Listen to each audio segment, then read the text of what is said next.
Hello, आपका Krishna time में आपका स्वागत है। आज हम करेंगे घर्षण। आज वर्कशॉप कैलकुलेशन का आज हम सेकेंड ईयर के फर्स्ट चैप्टर को आज हम पढ़ाएंगे, जिसका नाम है घर्षण। ठीक है, फर्स्ट चैप्टर है ये।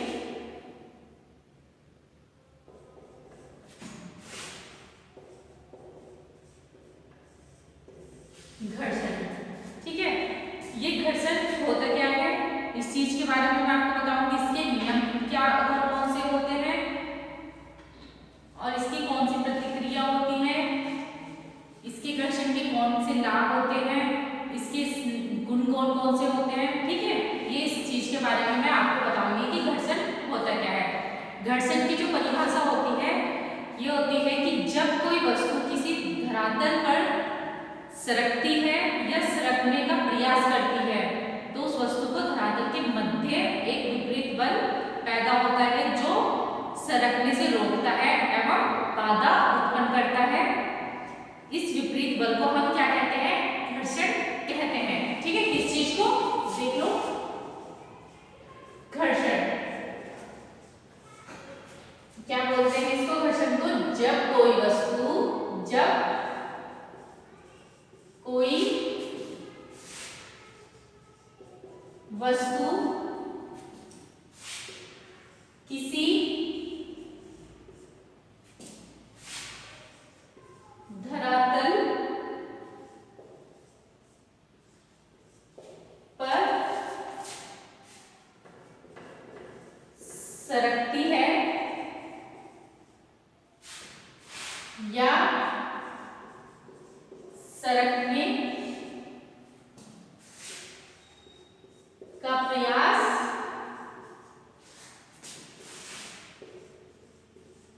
करती है तो वस्तु तथा धरातल के मध्य विपरीत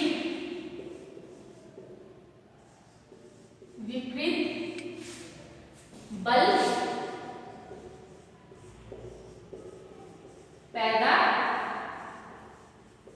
करता है। ठीक है, जो वस्तु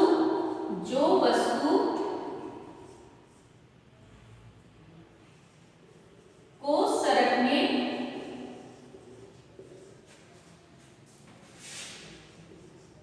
से रोकता है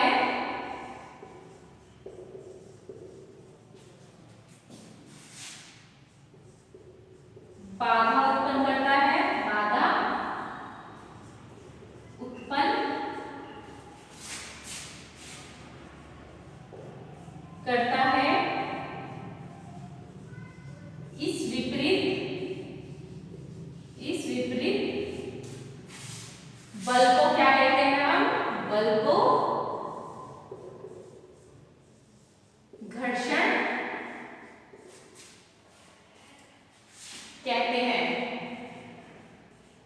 ठीक है, ये हम क्या कहते हैं, इसको घर्षण कहते हैं। और जो इसके जो होते हैं घर्षण के नियम,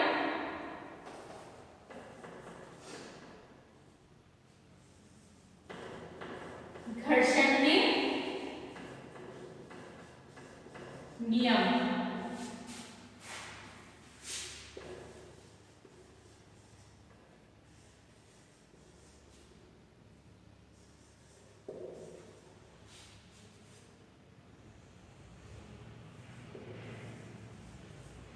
ठीक है।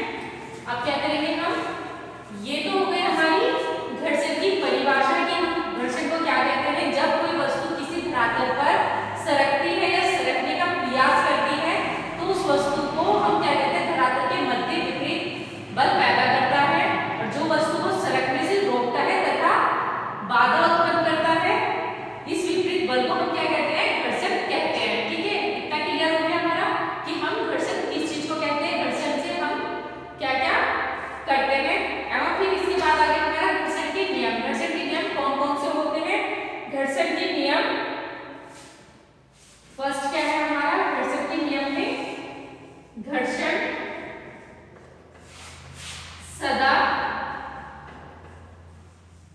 लगाए बल्कि विपरीत दिशा में कार्य करता है, दिशा में कार्य करता है। ठीक है, फर्स्ट नियम हमारे क्या हो गई, घर्षण सदा लगाए बल्कि विपरीत दिशा में क्या करता है, कार्य करता है। ठीक है, हमारा यह है धरातल की प्रकृति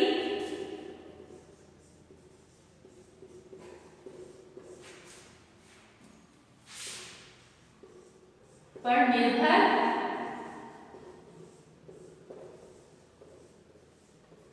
करता है। चिकने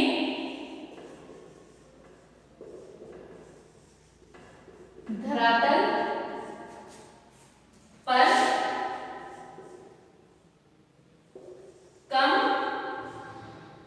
तथा खुरदरे धरातल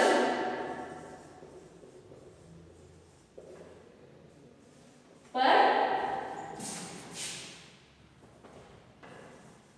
घर्षण अधिक होता है। ठीक है, ये हो गया हमारा सेकंड नियम। इसमें क्या करते हैं, ये धरातल की प्रकृति पर क्या करता है, निर्भर करता है। चिकने धरातल पर कम तथा खुरदरे धरातल पर घर्षण अधिक होता है। ठीक है, फिर इसके बाद आ गया हमारा थर्ड, दो धरातलों के बीच का सीमान घर्षण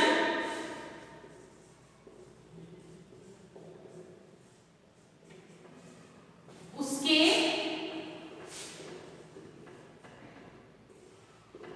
बीच की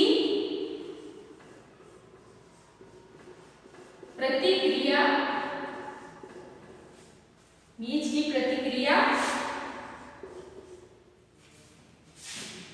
के अनुपाती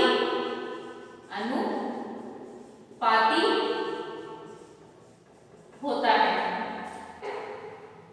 अल्फा आर, अथवा किस तरीके से लिख सकते हैं हम, F upon R equal to mu. इसको क्या बोलते हैं हम, घर्षण गुणांक। ठीक है, ये हो गया हमारी तीसरा नियम है हमारा, दो धरातलों के बीच का सीमांत घर्षण उसके बीच की प्रतिक्रिया के अनुपाती होता है। फिर फोर्थ में क्या आता है हमारा, जब कोई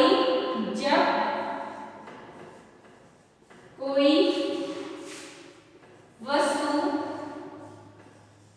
अनंत तल पर पड़ी हो तो उसका स्लिडिंग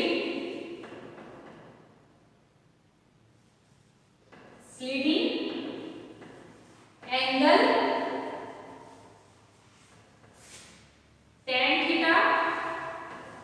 tan theta equal to mu होता है। ठीक है, ये हो गया हमारा फोर्थ नियम। जब कोई वस्तु अनंत तल पर पड़ी हो तो उसका स्लिडिंग एंगल कौन सा होता है हमारा, tan theta equal to mu होता है। ठीक है, ये हो गया हमारे घर्षण के नियम। फिर इसके बाद आता है हमारा सीमांत घर्षण क्या होता है, सीमांत घर्षण में हम क्या क्या करते हैं। इसके बाद आता है हमारा सीमांत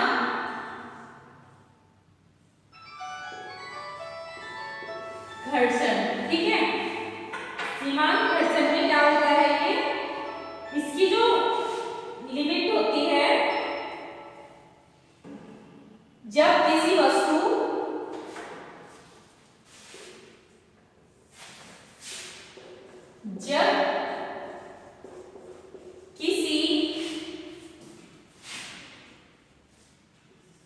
वस्तु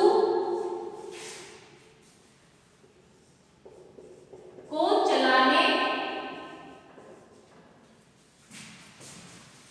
या सरकाने के लिए बल लगाना शुरू करते हैं तथा धीरे धीरे बल को बढ़ाते हैं, बल को बढ़ाते हैं तो घर्षण उत्पन्न होना शुरू हो जाता है, शुरू हो जाता है। जो वस्तु को सरकने से रोकता है, जो वस्तु को सरकने से रोकता है,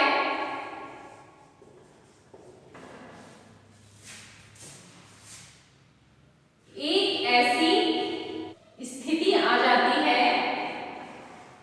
स्थिति आ जाती है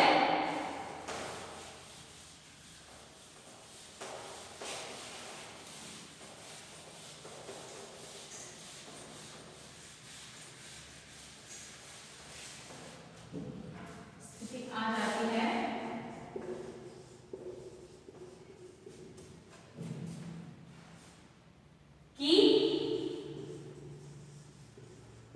घर्षण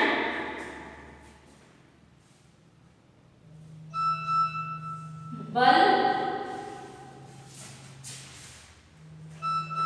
अपनी उच्चतम सीमा पर होता है। यदि इस घर्षण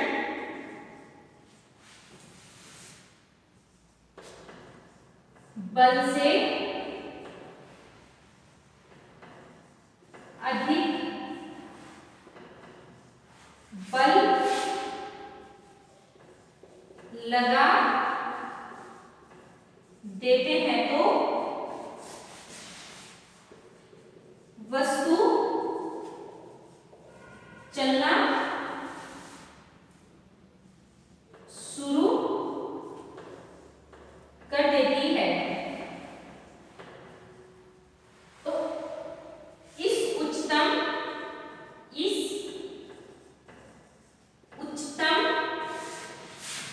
घर्षण को हम क्या बोलते हैं? घर्षण को सीमांत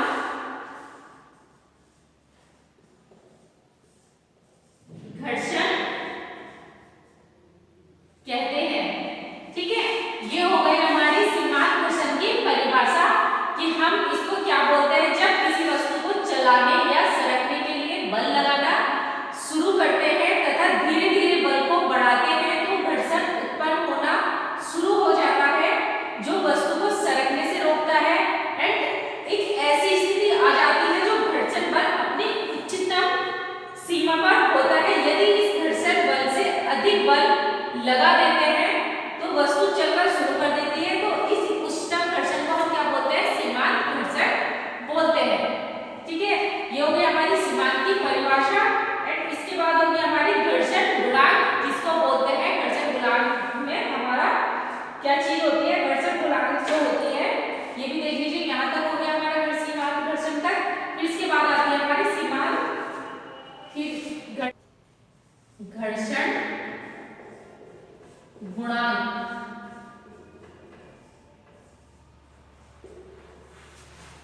घर्षण गुणांक में हम क्या करते हैं, सीमांत घर्षण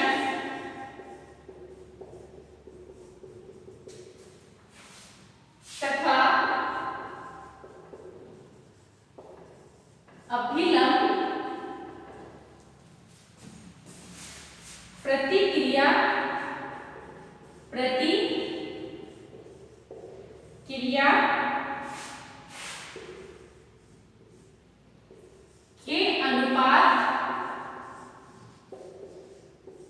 के अनुपात को घर्षण गुणांक कहते हैं। ठीक है, इस चीज को घर्षण गुणांक कहते हैं। घर्षण गुणांक म्यू इसको क्या बोलते हैं, equal to F R equal to P upon W. इस फॉर्मूले से हम घर्षण गुणांक निकाल लेंगे। ठीक है, फिर इसके बाद आता है हमारा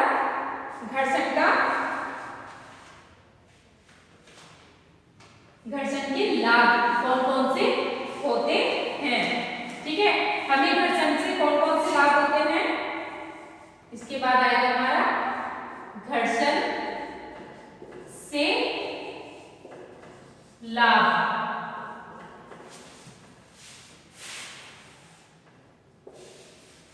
अब आप बताइएगा इसमें हम जो घर्षण के जो लाभ होते हैं ये हमारे किस चीज में उपयोग में आते हैं।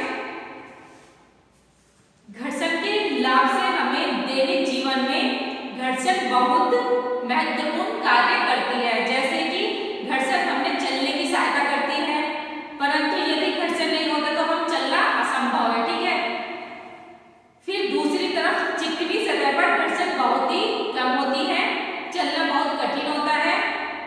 दूसरी तरफ चिकनी सतह पर जैसे कि इस प्रकार साइकिल, कार, ट्रक आदि के टायरों का घर्षण के बीच में घर्षण नहीं होता है, वह ब्रेक लगाने पर रुक नहीं पाती है। घर्षण के बिना चौक द्वारा ब्लैक बोर्ड पर लिखना भी असंभव है। ये क्या है, घर्षण के लाभ जो मैं आपको बता रही हूँ, इसके जो होते हैं निम्नलिखित लाभ होते हैं, ये भी देख लीजिए। ये मैंने बताया घर्षण में हम किस किस उसमें कार्य कर सकते हैं। फिर इसके बाद है हमारे इसके निम्न लाभ होते हैं। फर्स्ट है हमारा, जैसे बिना घर्षण के बेल्ट द्वारा पुल्ली को नहीं चलाया जा सकता है। ये मैं आपको बता रही हूँ यहाँ लिखकर।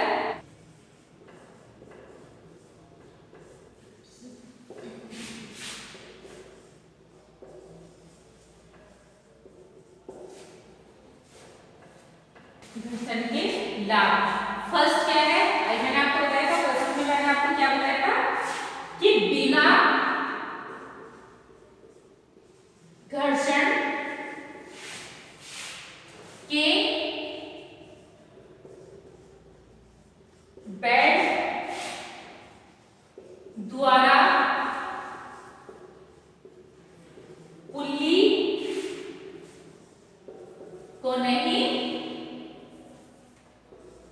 को नहीं चलाया जा सकता है। ठीक है, सेकंड क्या है हमारा, बिना घर्षण के चलना फिरना व यातायात संभव नहीं है। किस चीज के बिना, घर्षण के बिना संभव नहीं है। फिर थर्ड में क्या हो गया हमारा, थर्ड में देख लीजिए, वस्तुएं एक दूसरे को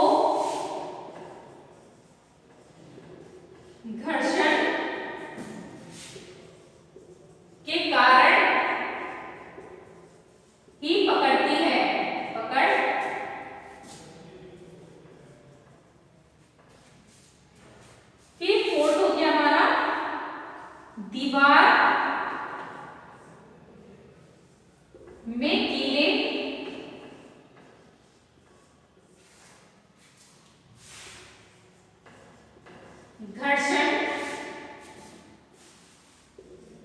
के कारण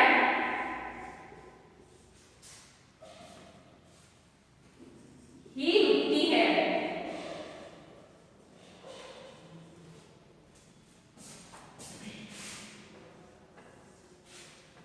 फाइलें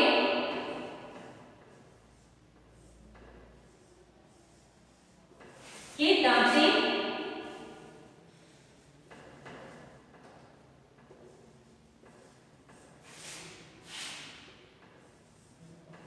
घर्षण बल के कारण धातु काटते हैं। ठीक है, यह है घर्षण के लाभ। फिर इसके बाद क्या होती है, चलते हुए पहिए को घर्षण बल के कारण ही संभव है। रस्सी की हाथ से पकड़ घर्षण बल के कारण ही होती है। ठीक है, जैसे हम रस्सी को पकड़ते हैं तो ये हम किस कारण करते हैं, घर्षण के कारण करते हैं। जैसे कि हम घर्षण बल दैनिक जीवन में अत्यपूर्ण अधिक आवश्यक है। ठीक है, क्योंकि अगर घर्षण नहीं होगा तो ना हम चल लेंगे, ना फिरेंगे और ना ही किसी वस्तु को पकड़ पाएंगे। ठीक है, ये है हमारे घर्षण के लाभ। फिर इसकी होती है घर्षण की हानियां। कौन कौन सी होती है, जैसे कि घर्षण के लाभ अनेक है तो हानियां भी है। ठीक है, जैसे ये लाभ होगा तो इसकी हानियां भी होती हैं। जैसे दो तलों की बनावट में अनियमित के कारण होते हैं। तल जितने अधिक खुरदुरे होते हैं, घर्षण बल उतना ही अधिक होता है। घर्षण मशीनों के लिए बहुत हानिकारक होता है। ठीक है, किस चीज के लिए, घर्षण मशीनों के लिए। इससे मशीन की दक्षता कभी भी 100% नहीं हो सकती है। तो इसकी कौन कौन सी है हमारी, इसकी विभिन्न प्रकार की हानियां होती है। लाभ देख लीजिए, अब आप देख लीजिए हानियां इसकी कौन कौन सी हानियां होती हैं।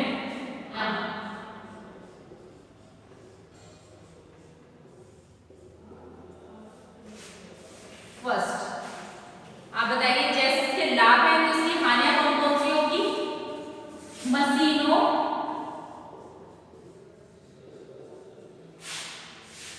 की बहुत सी शक्ति नष्ट हो जाती है, नष्ट हो जाती है। सेकंड में क्या होता है, कार्य में अधिक समय लगता है, समय लगता है और लागत बढ़ती है, लागत बढ़ती है। ऊष्मा उत्पन्न होती है जो तलों को खराब करती है, जो तलों को खराब करती है।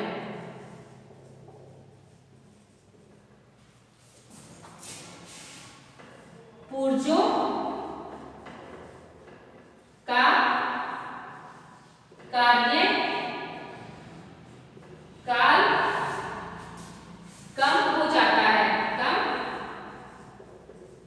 हो जाता है।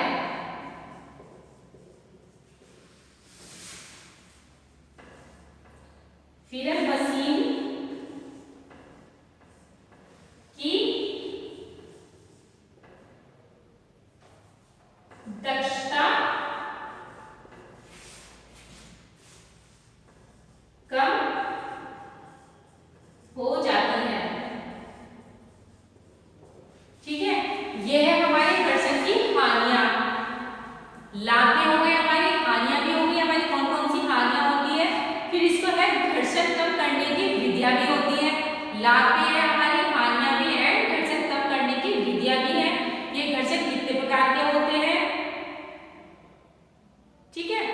यहाँ तक हो गई हमारी घर्षण के लाभ एंड हानियां हो गई। फिर इसके बाद है हम इनकी विधियां मैं आपको बताऊंगी कौन कौन सी विधियां होती हैं।